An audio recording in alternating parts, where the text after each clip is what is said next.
Praise the Lord, ஹalleluya. உங்கள் யாவரையும் இந்த காலவேளையிலே இயேசு கிறிஸ்துவின் நாமத்தில் வாழ்த்துகிறேன். பிரியமானவர்களே, கர்த்தருடைய வார்த்தை ஆசீர்வாத மன்னா மூலமாய் உங்களை சந்திப்பதிலே மகிழ்ச்சி அடைகிறேன். கர்த்தர் நல்லவர், அவர் கிருபை என்றும் உள்ளது. கிருபையாக கடந்த 6 மாதம் இந்த ஆண்டின் பாதியை கடந்து வர செய்த தேவனை ஸ்தோத்தரிப்போம், கர்த்தரை மகிமைப்படுத்துவோம். இதுவரை நாம் பெற்ற நன்மைகள், விடுதலைகள், ஆசீர்வாதங்கள், சுகபலன் யாவற்றுக்காக தொடர்ந்து நன்றி செலுத்துவோம். கர்த்தர் இந்த 7ஆம் மாதத்திலே உங்களையும் குடும்பத்தையும், உங்களுடைய பிள்ளைகளையும், உங்கள் சந்ததிகளையும், உங்களுடைய சகல காரியத்தையும் அவர் தொடர்ந்து ஆசீர்வதிக்க வல்லவராக இருக்கிறார். ஒரு குறை இல்லாமல் கர்த்தர் உங்களை ஆசீர்வதிப்பார். ஹalleluya. நாம் கர்த்தரை தேடுகிறதிலே குறைவாக இருக்கக்கூடாது. இந்த காலவேளையில் கூட கர்த்தர் உங்களுக்காக ஒரு தீர்க்கமான வார்த்தை பேசி நாம் இன்றைக்கு கர்த்தரால் ஆசீர்வாதம் பெற்றுக்கொள்ளக்கூடிய ஒரு முக்கியமான காரியத்தை பார்த்து ஜெபிக்க போகிறோம். 1 பேதுருவின் புஸ்தகம் 4ஆம் அதிகாரம் 8ஆம் வசனத்தை வாசித்து பாருங்கள். எல்லாவற்றுக்கும் மேலாக ஒருவரில் ஒருவர் ஊக்கமான அன்புள்ளவர்களாய் இருங்கள். அன்பு திரளான பாவங்களை மூடும். ஹalleluya. இந்த காலவேளையில் கர்த்தர் சொல்லுகிறார், அன்பாய் இருங்கள்.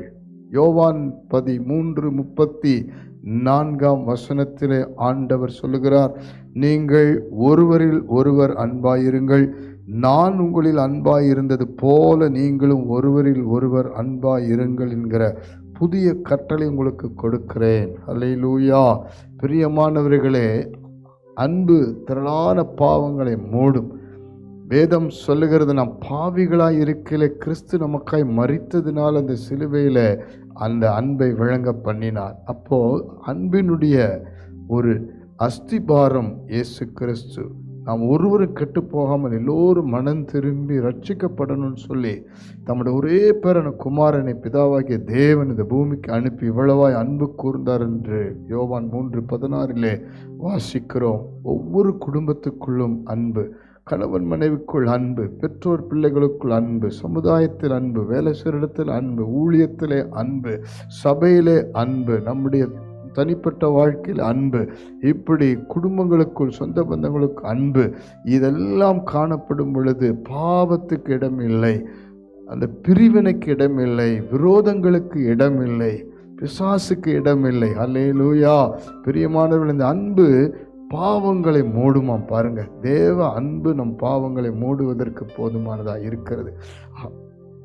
தேவன் நம் மேல் வைத்த அன்பினாலே தமது வெளியேற பெற்ற திரு ரத்தத்தை நமக்காக சிலுவையில் சிந்தினபடினால் அந்த திரு ரத்தம் நம் பாவங்களை எல்லாம் கழுவி சுத்திகரிக்கிறது, பாவங்களை மூடுகிறது. பிரியமான இந்த உலகத்தில் எங்கே போனாலும் மெய்யான அன்பை பார்க்க முடியவில்லை. எல்லாம் சுயநல அன்பு, எல்லாம் தேவைக்கான அன்பு, ஏமாற்றுகிற அன்பு, மாம்ச அன்பு, இப்படி பல விதத்திலே சாத்தான் சமுதாயத்தை கெடுத்து, குறிப்பாய் வாலிப பிள்ளைகளை கெடுத்து, குடும்பம் இன்றைக்கு கடைசி காலத்தில் கணவன் மனைவி கெடுத்து, மாயமான சில அன்புக்குள் கொண்டு போய் சிக்க வைத்து குடும்பங்களை பிரித்து நாசப்படுத்துகிறான். பாருங்கள், எல்லா பாவத்துக்கும் ஒரு பெரிய ஒரு காரணம் அன்பற்ற தன்மை. இன்றைக்கு குடும்பங்களிலே பிரிவினைகள், இன்றைக்கு வாழ முடியாதபடிக்கு இன்றைக்கு பிரச்சனைகள், போராட்டங்கள், இதற்கெல்லாம் காரணம் அன்பு மையப்படுத்தப்படவில்லை.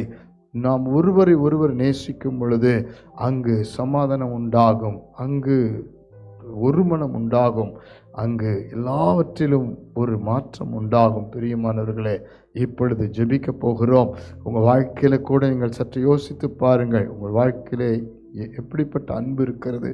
நீங்கள் ஒருவரை ஒருவர் நேசிக்கிறீர்களா? குடும்பத்திலே அந்த அன்பு இருக்கிறதா?